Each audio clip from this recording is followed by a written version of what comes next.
Hello and welcome to the Capitol Report on NTD Television. I'm your host, Steve Lance.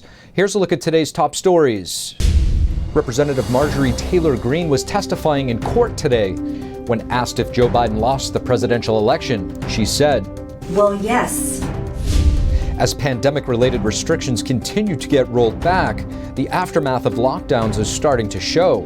We take a look at some of the collateral damage and speak to psychiatrist Dr. Carole Lieberman to better understand the unintended consequences of lockdowns. To mark Earth Day, President Biden signed an executive order to preserve forests.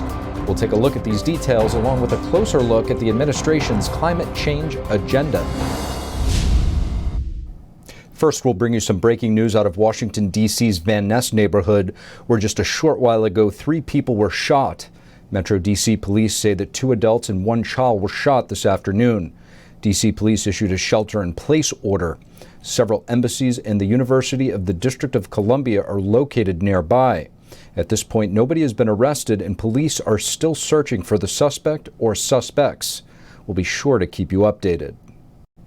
Republican Congresswoman Marjorie Taylor Greene was testifying in an Atlanta court today. The hearing is about if she should be disqualified in her re-election bid due to what her critics are saying was her involvement in January 6th. Greene denied doing anything wrong and says that she just wants to protect election integrity. You believed that Joe Biden had lost the election to Mr. Trump, right? Well, yes. We saw a tremendous amount of voter fraud. We have investigations going on right now in the state of Georgia. There's investigations going on in multiple states.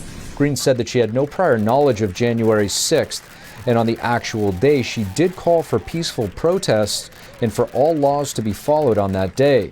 5 voters last month filed a challenge against Greene's qualification. Other Republicans are facing similar challenges, including Senator Ron Johnson and Congressmen Paul Gosar and Andy Biggs. Numerous studies over the course of the pandemic have shown the adverse effects of lockdowns on mental health. Studies show that pivoting to remote learning and taking away children's chances to connect with each other at school played a main role in child and teenage depression. The CDC analyzed teenagers' mental health in the first half of 2021 and found that mental health-related emergency hospital visits increased by 31% in 2020, and that overall 37% of students experienced bouts of poor mental health, and almost 20% had seriously considered attempting suicide.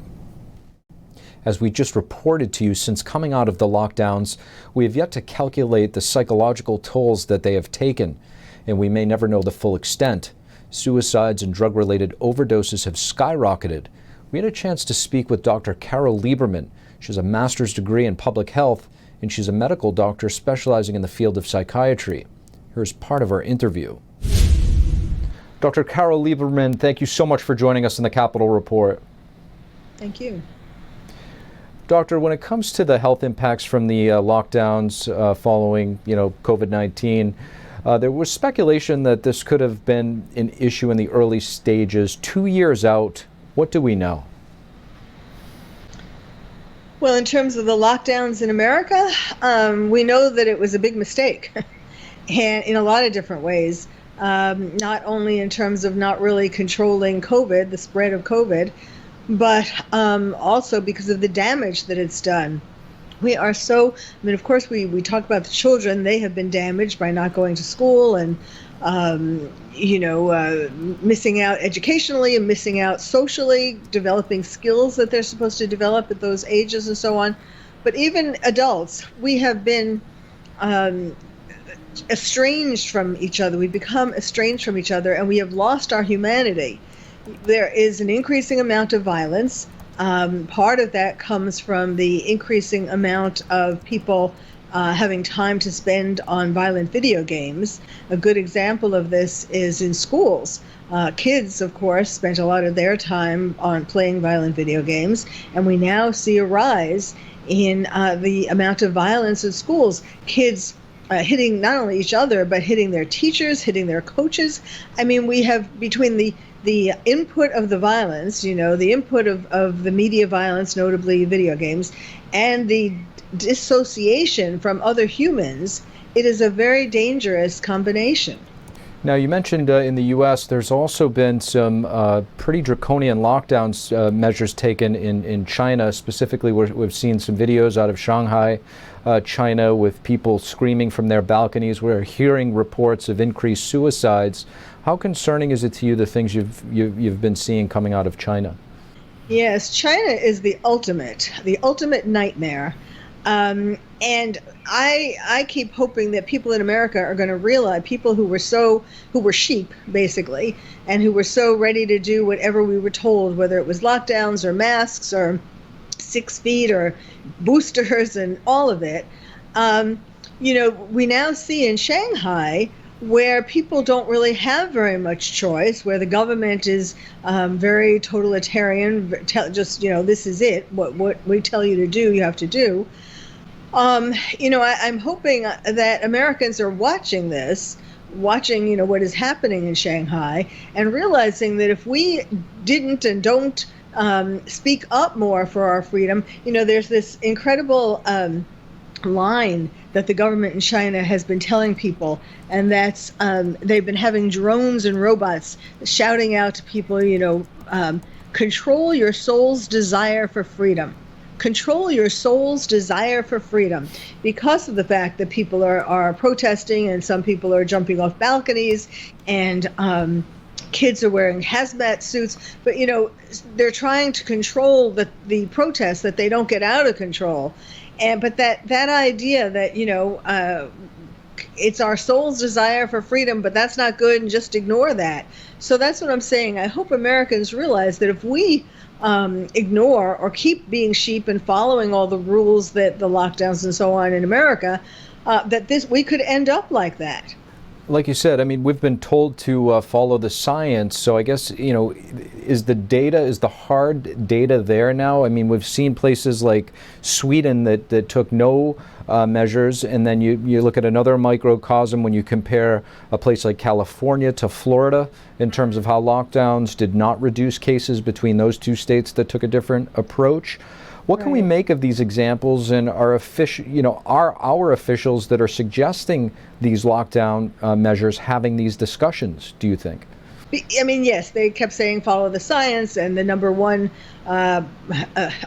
arbiter of science was Dr. Fauci, who I think should be locked up and charged with criminal, charges and locked up because, that's it. We have come to realize that a lot of the motivation for these so-called scientific rules really had to do more with money, or with power, number one, and then also money. Money, from getting money to the pharmaceutical companies who made the vaccines.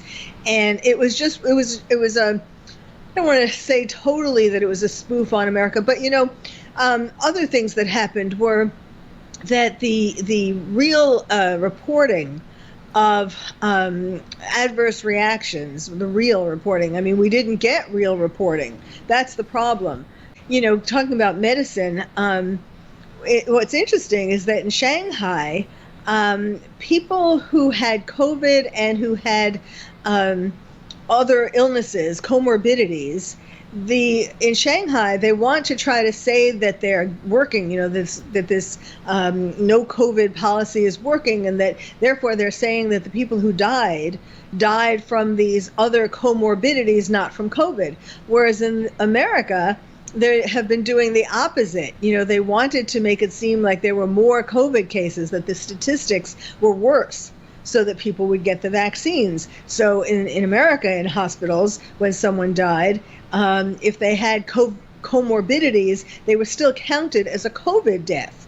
So, basically, to some extent, American government, and certainly to a larger extent, 1984 extent, the government in Shanghai or in China, it has just exerted its power. In America, I think it was a test run to see just how many Americans would become sheep and just follow blindly. It's the fear, it's the idea of generating fear that then causes people to just listen to so-called science or so-called arbiters of science, because people are scared. Dr. Carole Lieberman, thank you. Thank you. It's Earth Day, and President Biden this afternoon signed an executive order to preserve forests. He's also explained his administration's plans to transition to clean energy sources. Here's NTD's Melina Wisecup with the details. That achieving our ambitious climate goals is going to require nature itself to play a role. Those were Biden's remarks just moments before signing his executive order to conserve our forests. The president today also pledged to plant over 1 billion trees across the country as a part of his plan to reach net zero emissions by 2050. But many energy experts and climate change researchers have told me that if we are to take this net zero emissions goal seriously, nuclear energy should play a significant role in these discussions. Here's why. Well, what's wonderful about nuclear energy is that it is a completely zero emissions generating source. And it doesn't require any backup generation, which is one of the problems with renewables like wind and solar. President Biden has dedicated some efforts towards nuclear energy, but the vast majority of the White House's climate change agenda has been geared towards producing solar and wind energy. Across the country, we have enough clean energy capacity to power now 56 million homes. Wind and solar are getting by far the largest amount of federal subsidies. And while they cost more, they get less results. For example, in 2016, nuclear received $365 million in federal subsidies and produced about 1/5 or 19.6% of the nation's electricity. But solar energy received $2.2 billion to produce just 1.2% of electricity. And again, this is a matter of public misconception. The idea is that fossil fuels get all the money and get all the support from the government, and the actual facts are completely the opposite. In an attempt to save our nuclear power plants from closing down, President Biden this week dedicated $6 billion. As for wind and solar, the White House is urging Congress to pass a bill that will grant even more tax credits for renewable energy. Reporting in Washington, D.C., Melina Wisecup, NTD News. An audio recording has surfaced from the wake of the January 6th Capitol breach. In it, House Minority Leader Kevin McCarthy was heard saying that he plans to speak to then-President Trump and recommend that he resign. McCarthy's statements came in response to a colleague asking whether he thinks Trump would resign if impeached a second time and the 25th Amendment is invoked. McCarthy can be heard saying that he would suggest to the president to consider stepping down. But in the recording, McCarthy still said he planned to call Trump and recommend that he resign. My gut tells me no. From what I know of him, I mean, you guys all know him too. Do you think he'd ever back away? But the New York Times originally reported the recording in a recent article. McCarthy tweeted yesterday saying that the New York Times reporting is false and that our country was better off when President Trump was in the White House. Republicans on the House Judiciary Committee are asking the Twitter board to preserve all records documenting Elon Musk's effort to buy the company.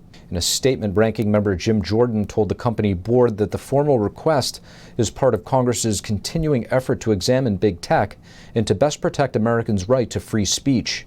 Jordan's statement instructed Twitter to take all reasonable steps to prevent the destruction or alteration of all documents and communications. House Republicans are currently in the minority but hope to flip the chamber in the upcoming midterm elections. If they do, they can subpoena documents and probe Twitter's deliberations. What happens when Amazon and Starbucks employees decide to unionize? Well, these corporations with self-proclaimed Democrats at the helm are not interested in that possibility, and they're pushing back. We'll bring you the details. The U.S. is moving closer to delisting some major Chinese firms. This as a fight goes on between the world's two largest economies over auditing laws. A dramatic reversal for Honduras' ex-president. The then ally in the war on drugs is now extradited to the U.S. over drug trafficking charges. What's coming next?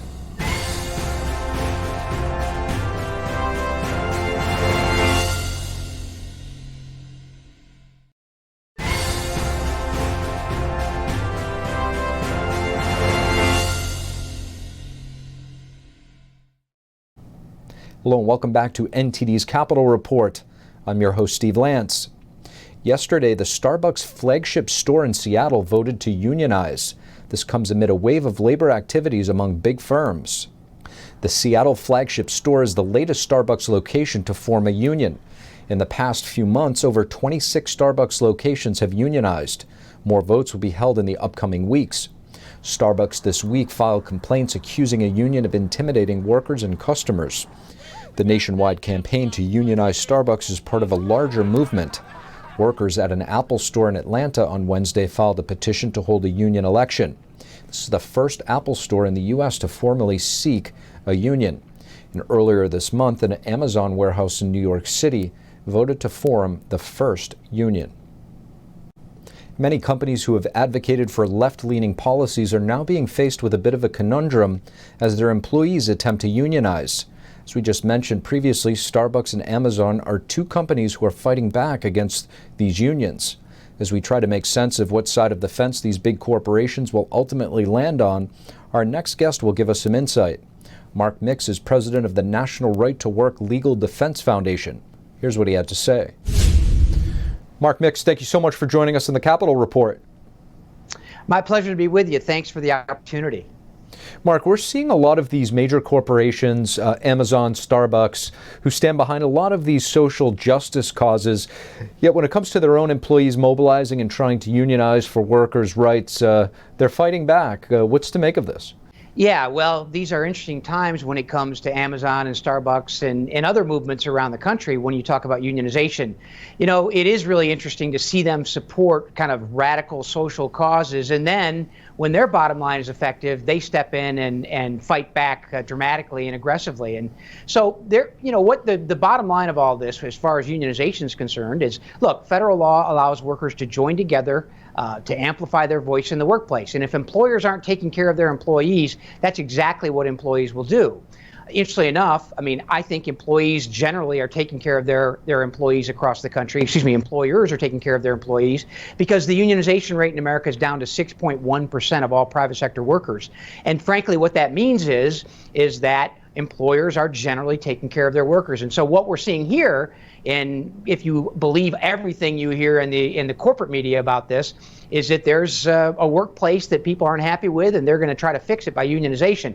I'm not sure they understand exactly what it means when, at the end of the day, they're going to be forced into a union collective, and a union's going to speak for them in the workplace, and they won't be able to talk to their employer or their supervisor, and then they'll have to adhere and to live by a contract that's negotiated by union officials that may not benefit everyone that's there. So we'll see. I'm a little bit surprised that a company like Starbucks, who talks about all of these issues of equity and other things, when it comes to their bottom line, they're fighting back aggressively against this unionization drive.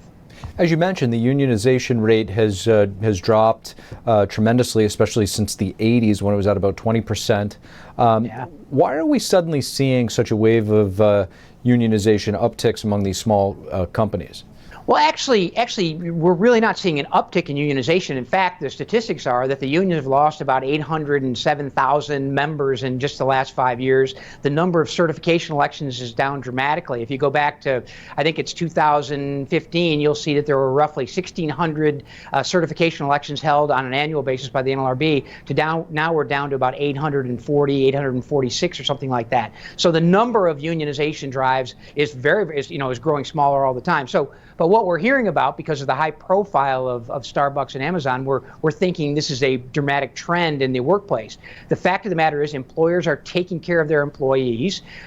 It's no doubt that the government's got their finger on the scale trying to maximize governmental power to compel more workers to be into unions. We've got a National Labor Relations Board that's trying to radically change labor law to basically say the government's now going to be more enthusiastic about unionizing workers as opposed to union organizers. You know, when I study the history of the Chinese Communist Party, it basically started from unions. So historically, do you think that the union in general is a hotbed for socialist ideologies? I think absolutely right. You know, when we talk about the union movement, we can go back to the 400s and see guilds and workplace guilds show up. But even the Chinese have more of that even farther back in the past. And now when you overlay a tyrannical government like the Chinese government, it's like, okay, the unions are great, but because the government tells us they're great.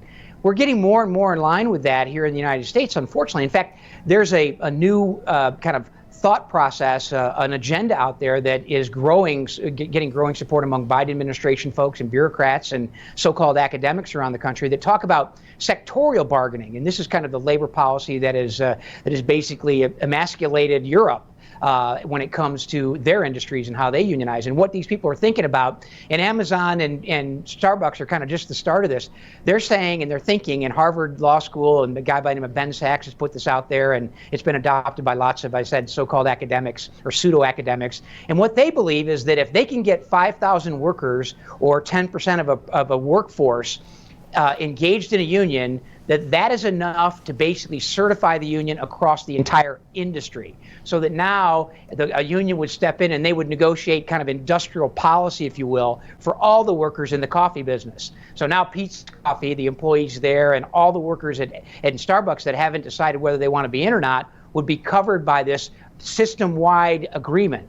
Now, I think that probably the Soviet Union and China would be very comfortable with that type of environment. But in the American experiment of self-government and individual freedom, I think there will be a pushback, and certainly it won't start necessarily here at the Right to Work organization, but we'll be part of it for sure. Mark Mix, appreciate your perspective. Thank you. Thanks for the opportunity. On Thursday, Maryland Governor Larry Hogan signed a bill to raise the minimum marriage age from 15 to 17, effectively banning child marriage. And 17-year-olds can only marry with consent of their parents or legal guardian, or if they can show self-sufficiency and that the marriage is voluntary. According to data collected by UNICEF, more than 200,000 children, minors in America, were married between 2000 and 2015. There is no federal law setting a minimum age requirement for marriage, and most states have not banned child marriage. More Chinese companies now face delisting under U.S. law. Today, the U.S. Securities and Exchange Commission added another 17 Chinese companies listed in the U.S. to its provisional delisting list. The companies are identified under an auditing oversight law dubbed the House Holding Foreign Companies Accountable Act. The move comes amid an ongoing fight between the U.S. and China over auditing standards. Dozens of Chinese companies trading on American stock exchanges currently face possible delisting. And U.S. Deputy Secretary of State Wendy Sherman and European Union officials held their third high-level meetings over China. They reaffirmed that any form of support for Russia would have consequences. Here's what Sherman said at a joint press conference in Brussels earlier today. The PRC has benefited enormously from the rules-based international order over the last several decades. But now they are increasingly seeking to undermine that very system, including by supporting the Kremlin as it wages its illegal war against Ukraine. The United States sees significant alignment between our approach and the EU's approach to the PRC. I certainly hope that the PRC takes the right lessons out of the Russia-Ukraine crisis and that they understand that the United States, our allies and partners, will not be divided by anyone. We will act in concert, we will act swiftly, we will act decidedly, and we will support countries' sovereignty, territorial integrity, and their right to choose their own alliances and their own political future. The ex-president of Honduras has been extradited to the United States to face drug trafficking charges. Today, Juan Orlando Hernandez, the former president of Honduras, was extradited to the United States to face federal charges. That's 500 tons of cocaine. Poison that landed in this country on our streets. And as we allege in the indictment, that's exactly what Hernandez wanted. Juan Orlando Hernandez was once touted by U.S. authorities as a key ally in the war on drugs. But just 3 months after leaving office, Hernandez boarded an airplane bound for the U.S., handcuffed with agents from the U.S. Drug Enforcement Administration. U.S. prosecutors have accused him of fueling his political rise with money from drug traffickers. Hernandez, who strongly denies any wrongdoing, will face charges in New York. And that's all we have for you on the Capitol Report this evening. Don't forget to check out our podcast on all major platforms. Thank you for tuning in. I'm your host, Steve Lance. Have a great weekend, and we'll see you Monday.